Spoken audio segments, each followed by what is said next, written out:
ৰাজ্যত এতিয়া পঞ্চায়ত নিৰ্বাচনৰ ধামখুমীয়া সন্মুখত 2026 বিধানসভা নিৰ্বাচন BTAB নিৰ্বাচন আৰু এইখিনি সময়তে কংগ্ৰেছ বনাম বিজেপি এই বিষয়টো যথেষ্ট প্ৰকট হৈছে কাৰণ বিজেপিক যিমানে সমালোচনা কৰক বিৰোধীয়ে তেওঁলোকৰ যিখিনি সিস্টেম সেই সিস্টেমে নিশ্চিতভাৱে বহু তেওঁলোকৰ বিৰোধীকো কিন্তু প্ৰশংসাৰ বাবে তেওঁলোকক উৎসাহিত কৰিবলৈ বাধ্য হৈছে দেখা গৈছে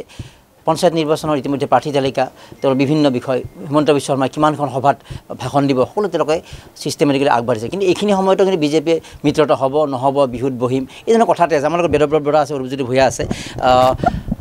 কি সিস্টেমত চলিছে কংগ্ৰেছ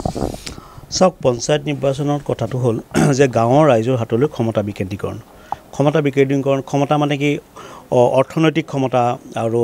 ৰাজনৈতিক ক্ষমতা সিদ্ধান্ত ল'ব পৰা ক্ষমতা আৰু সেই সূত্ৰে পঞ্চায়তত এবাৰ আমাৰ দলে সিদ্ধান্ত ল'লে যে পঞ্চায়তৰ যিসকল প্ৰাৰ্থী আমি তালিকা প্ৰস্তুত কৰিছোঁ সেয়া জিলা পৰ্যায়ত হৈছে জিলা পৰ্যায়ত আঞ্চলিক পৰিষদ জিলা পৰিষদৰখিনি জিলা পৰ্যায়ত বাকী যিবিলাক গাঁও সভা হ'ব য'ত কোনো ধৰণৰ প্ৰতীক নাথাকে তাতে আমাৰ ব্লক পৰ্যায়তে প্ৰাৰ্থী সমূহ নিৰ্বাচিত হৈছে বা প্ৰাৰ্থীৰ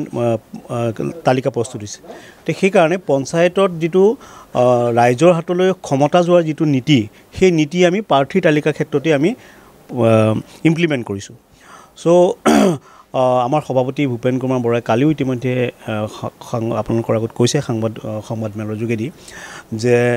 আমি পঞ্চায়ত নিৰ্বাচনত 70 লাখতকৈ বেছি ভোট পাম কাৰণ যোৱা লোকসভা নিৰ্বাচনত 76 লাখ ভোট কংগ্ৰেছে পাইছিলে আৰু এইবাৰ গোটেই অসমত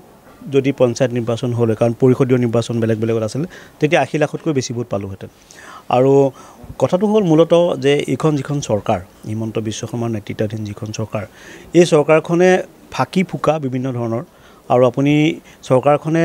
ইমান ধৰণৰ ঋণ লৈছে এই ঋণৰ বোজা বেছি হোৱাৰ কাৰণেই চৰকাৰখনে বেলেগ কাম কৰিব পৰা নাইকিয়া আৰু তেখেতসকলে ৰাইজৰ কাম কৰিম বুলি আচলতে কয় কিন্তু বহুত ক্ষেত্ৰত দেখা গৈছে সিন্ডিকেট চলোৱাৰ কৌশল কেনেকৈ ধৰণৰ বঢ়াব পাৰি কেনেধৰণৰ দুৰ্নীতি কৰি কমিশ্যন লোৱাৰ দক্ষতা বঢ়াব পাৰি এই মন্ত্ৰীবিলাকে সেইবিলাক কামহে কৰি আছে সেইকাৰণে ৰাইজে গোটেই কথাবিলাক বুজি পাইছে আৰু মই ভাবোঁ যে পঞ্চায়ত নিৰ্বাচনত ৰাইজে এবাৰ বেলটত হ'ব গতিকে 2 নম্বৰ কৰিব নোৱাৰিব EVMত তেওঁলোকেতো 2 নম্বৰ কৰে গতিকে ৰাইজে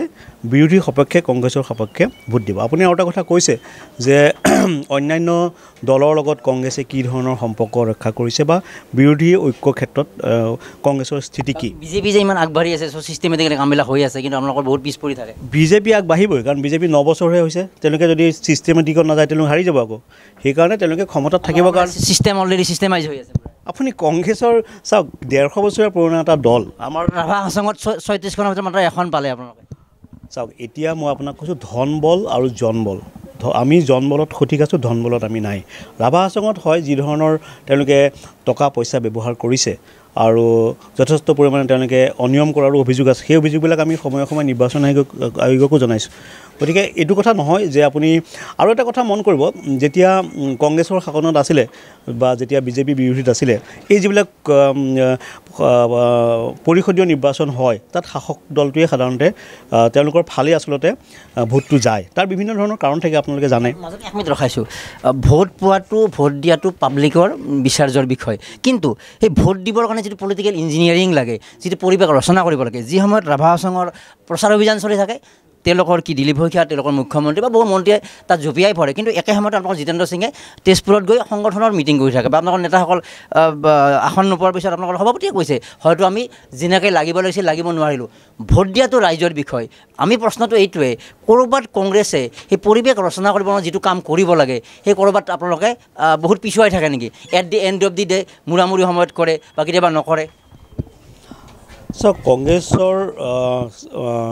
দলীয় যিবিলাক কাৰ্যসূচী সকলোতে সমভাৱে চলি থাকে এনেকুৱা নহয় যে আমাৰ সাংগঠনিক সভা বাদ দি পেলাই অন্য কিবা সভা গতিকে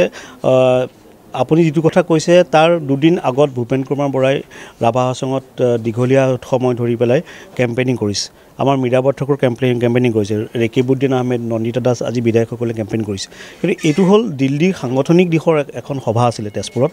আৰু আপুনি সেইকাৰণে আচলতে তাতে তেখেতে সভা কৰিছে যে সকলো বিষয় কংগ্ৰেছৰ সমভাৱে চলি থাকে আৰু পঞ্চায়ত নিৰ্বাচনত আপোনালোকে তাৰ ফলাফল দেখিবলৈ পাব পূৰ্বৰ যিখিনি ফলাফল সেই ফলাফল এইবাৰো পুনৰাবৃত্তি হোৱাৰ সম্ভাৱনা আছে পঞ্চায়ত ভাল হ'ব পঞ্চায়ত নিৰ্বাচনত আমি কৈছোঁ 70 লাখতকৈ বেছি ভোটাৰে আমাক ভোট দিব আৰু এই পঞ্চায়ত নিৰ্বাচনৰ ফলাফলে দেখিব 26ৰ কাৰণে আমি সাজু হ'বৰ কাৰণে দলীয় কৰ্মীসকল উৎসাহিত কৰিব। প্ৰাৰ্থী তালিকা কেতিয়ালৈ চূড়ান্ত হোৱাৰ? প্ৰাৰ্থী তালিকা চূড়ান্ত হৈ গ'ল। প্ৰাৰ্থী তালিকাটো আমি এইবাৰ আপোনাৰ আগতেই কৈছোঁ মই যে আমি কেন্দ্ৰীয়ভাৱে কৰা নাইকিয়া। প্ৰাৰ্থী তালিকা আমি গাঁৱত প্ৰস্তুত কৰিব দিছোঁ, গাঁৱৰ ৰাইজক। তেওঁলোকে সিদ্ধান্ত লৈ আমাৰ যিবিলাক ব্লক আছে আৰু মিত্ৰতাও তেনেকৈ কৰিব দিয়া হৈছে, জিলাভিত্তিক মিত্ৰতা হৈছে। আপুনি ৰাইজৰ দলেই কওক বা জাতীয় পৰিষদে কওক, তেওঁলোকৰ লগত মিত্ৰতা এটা হৈছে, সেইটো জিলা পৰ্যায়ত হৈছে।